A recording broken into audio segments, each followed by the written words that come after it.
ivyo biracahari n'ubu birahari.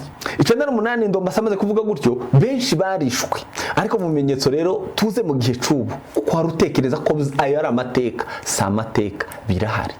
2017 binjiye mu ciciro gisha tubice bucece buke buke. Izo biri muri Genocide Watch Report bavyise ngo ni genocide by attrition, kwica abantu ubicishije inzara. Batwitse amazu imidugudu irenga 300, banyaga inka zirenga hafi miliyoni, bafunga inzira z'ibiribwa, bafungira abantu inzira zose zo kubaho, babafungira muri gereza ifunguye mu Minembwe. Intego yari imwe, gukora ivyo Anzuluni Bembe yananiwe gushira mu bikorwa, kurangiza umugambi Anzuluni yasize, tubice bucece. N'uyu munsi birakomeje ntibirareka. Ariko Kinshasa yibagiwe isomo ryo muri 1996.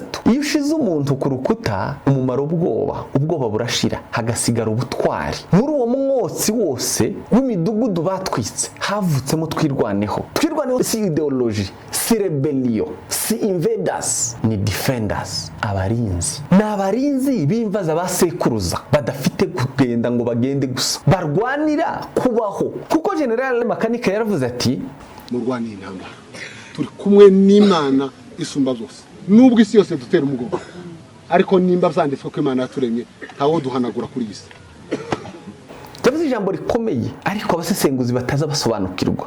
W'intambara tuzayitsinda, kandi tuzayitsinda n'icubahiro, hona tuzayitsinda ni fieri. Ese ukibaza ngo se yari afite ikihe cizere? Kuki yabivugaga gutyo? Kubera ko imbaraga zibatera kurwana ntabwo barwanira ideology, barwanira kurangiza iyo systeme, kurandura. Kuki yari afite ico cizere? Kubera ko ababatera barwanira ideology y'urwango yasigaye mu mpapuro za CNS n'ibindi bitandukanye. Ariko kuri twirwaneho irwanira uburenganzira bwo kubaho, irinda imisozi yabo, irinda imisozi y'abasekuruza. Kandi mu mateka y'isi nta na rimwe ideology yigeze itsinda survival, tibirabaho. Ivyo ababarwanya babatera ntibabizi. Muri 2023 Kinshasa yakoze ikosa rikomeye.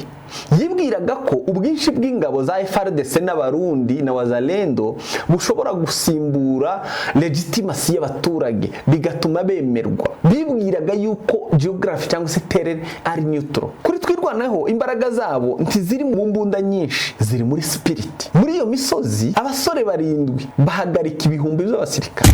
Ngomba tukono muri barindwi gusa, bari barindwi ndasako kana ka mukuru wanje gasubiza inyuma kari kakiri gato. Ndavuga ati muhindukire mwebwe dufuga, tuhashirije dushire, ariko nta kajorite yacu nimwe. Kuma yamaze kutwuzura gutya iraturasamo benshi, bitume tutazakajorite za kibasifanye. Ni muhindukire twebwe dufunge hano nta abantu b'abagabo barindwi. Kuki abibihumbi barwana kubera iki? Kuko abibihumbi barwanira sheke, barwanira imishahara. Abo barindwi barwanira imvaza basekuruza, barwanira gakondo. Mu mibare ya gisirikare cyangwa se mu kwiga mu za gisirikare hari ibintu bibiri. Abantu ngiyo babirwanira ntabwo ushobora kubatsinda, kandi ntabwo bisanga mu masomo bigisha ku mashuri. Ni honor and homeland. Honor icyubahiro, homeland gakondo.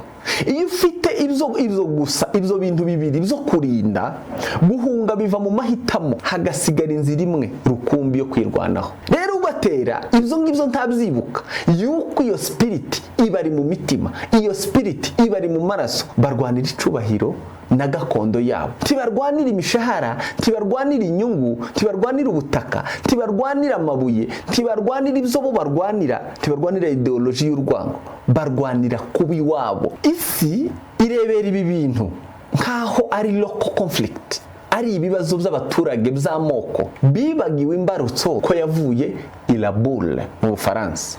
Bibagiwe ko Anzuluni Bembe yakoze muri uwo mukino, yabikoze nk'umukino wa politiki. Ariko ubu rero abasifuzi baracicitse. Kubera ko abasifuzi bacicitse, the referees kuki bacicitse? Ese ntibabibona? Barabibona, ariko bafite ikindi bashaka. Bashaka ubutaka, ntibashaka ubutabera. Bashaka inzira y'ubucuruzi. Iyo nzira y'ubucuruzi isimbura ubuzima bw'abantu. Genocide ihinduka collateral. Iyo inzira z'ubucuruzi zisumba ubuzima bw'abantu, genocide ihinduka collateral, ingwate. Mu gice gitatugiye kuva mu maraso twinjire muri geology. Amaraso yaramenetse, abantu barapfa, genocide irakorwa, ariko tugiye kwinjira noneho muri geology, mu butaka. Tugiye kuvuga kuri Lobito corridor, tugiye kuvuga kuri Tazara corridor. Kuko isi yiteguye kwemera ko abanyamurenge bapfa, abatutsi bapfa, abo bantu bahora barengana, kuki babaye igitambo c'abandi benshi, c'inyungu nyinshi, kugira ngo gari ya moshi itambuke n'ibindi bitandukanye.